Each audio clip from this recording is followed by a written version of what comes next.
When was the last time you were afraid? Really afraid?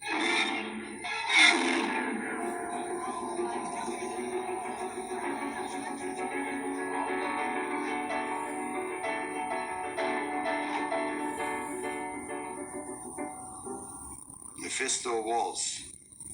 The devil dancing with his paramours.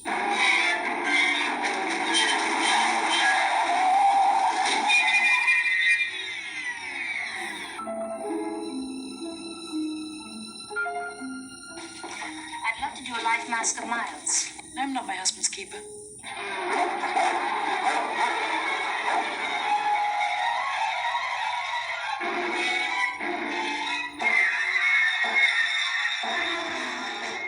The Mephisto Waltz, a story of inner fear and ritual terror, and the ultimate transplant, the human soul.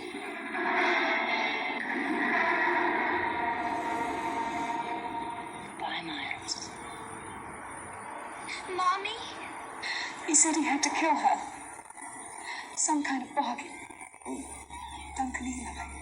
And now Duncan's dead. Did you play like it? How did his brain get into your fingers? Paula, you're living in a nightmare. People who pray to the devil. Paula. Is it possible? Who are these people of the occult? What is their incredible power over others? How long does it take them to drive a woman out of her mind? The terrifying answers come each time you hear the Mephisto Waltz, the sound of terror. You killed Bill. You killed Happy. Now you want to kill me.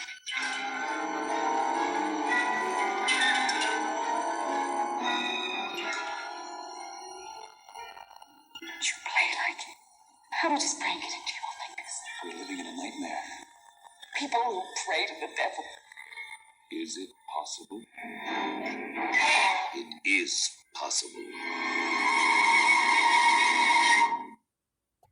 It is possible. Anything's possible when you play and listen to the Mephisto Waltz from 1971. That was the Mephisto Waltz trailer. And this is Will. And this is Horror of It All. And don't you love those classic trailers? They go on a bit. They certainly are longer. The trailers today, are they even a minute? That was 2 minutes and 20 seconds. Trailers are today, I guess they're under a minute or so. I remember back in the day, we had the teaser trailers. And they were like maybe half a minute or, under a minute. And really jumped out at you. And then they had the official, the main or extended trailer. So I don't even know if they even do anything like that today. Are trailers dead or they're just on life support? Yes, but this is the Mephisto Waltz. This is a movie that I used to watch all the time as a kid. For whatever reason, maybe it was cheap to broadcast on the the various stations. Broadcast. That's all we had. We had 2, 4, 5, 7, 9, and 11, and 13. That's basically what we had in the New York area, New Jersey, New York area where I grew up. And so 2, 4, 5, 7, 9, 11, and 13. And I'm pretty sure Mephisto Waltz was on 5, maybe 9. But I remember Channel 5 putting out a lot of great horror. Legend of Hell House, another great one all the time. The Norless tapes, I believe, were on a lot. A lot of the Night Stalker stuff was on. Dan Curtis, the producer-director, one of my favorites, 70s horror. You really can't beat it. And here's another one. The Mephisto Waltz is a 1971 American horror film about an occult murder mystery, directed by Paul Wendkos and starring Alan Alda, Jacqueline Bisset, Barbara Perkins, Bradford Dillman, and Kurt Jurgens. The name of the film is taken from the piano work by Franz Liszt of the same title. See Mephisto Waltzes. Ben Maddow adapted his screenplay from the novel of the same title by Fred Mustard Stewart. The film was the only big screen work of veteran TV producer Quinn Martin. And it's funny, watching this now as an adult, and seeing that name Quinn Martin, a Quinn Martin production. He used to do, loads of like hit TV shows. So when I saw this, just a couple nights ago, I was like, oh, Quinn Martin was more the TV guy. And I guess this, as it says, yeah, it was the only big screen work of veteran TV producer Quinn Martin. And a buddy of mine, Tom, who, courtesy of Tom, I got to see this film. So thank you, Tom. That's why I'm doing the podcast. Tom was pointing out, which is so true, that Alan Alda, you don't necessarily connect and associate Alan Alda with horror. He's excellent in it. Jacqueline, Bisset, they're all so good. And I think that's one of the real draws, even as a kid, to see these actors and how, true to the characters in these really realistic performances. And if you don't have that, if you don't have that great authentic acting experience, you don't have much. So what's the meat and potatoes, right, of the Mephisto Waltz? What is the core dance, so to speak, the core draw of the Mephisto Waltz? Well, for me, as a child, and, as an adult as well, the mystery. I mean, this is a true sort of, engaging mystery. And you solve it. It is, readily sort of, solved and unfolds. But that's the trick and the difference. It's not a gory horror movie. It's not a violent horror movie. It's very cerebral. It's maybe a little slow paced for today, but I was surprised at how well it holds up. It's never boring. It never really lags, but it's slower pace. Of course, it isn't, 1971.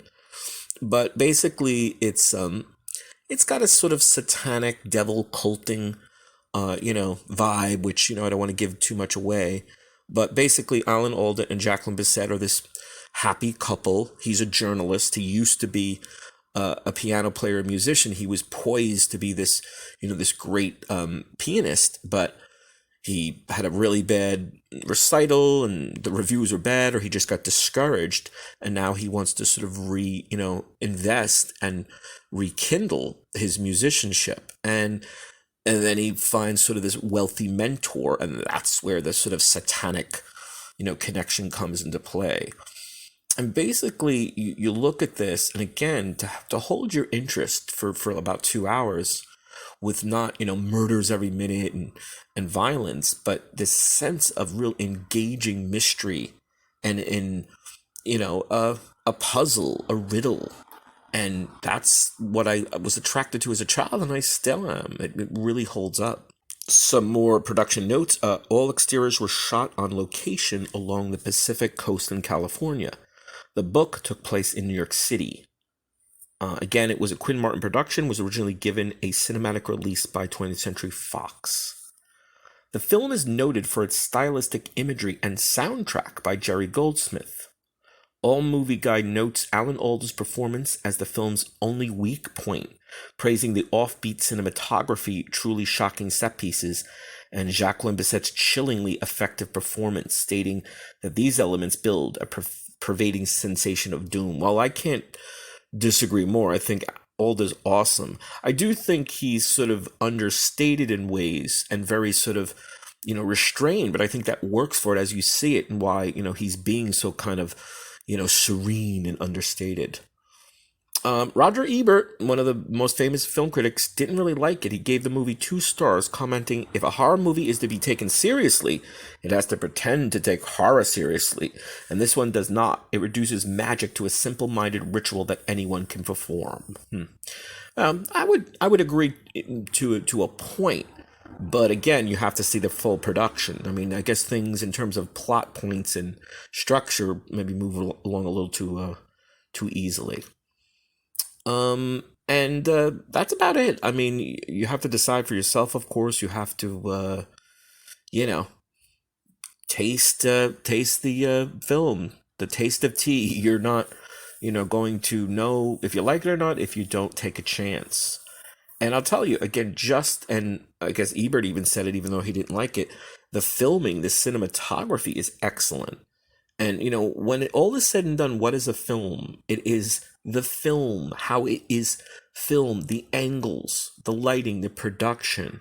story, everything, of course, but the way it's presented and that cinematography and that editing is first rate. Quinn Martin always did TV, and this was his only big feature.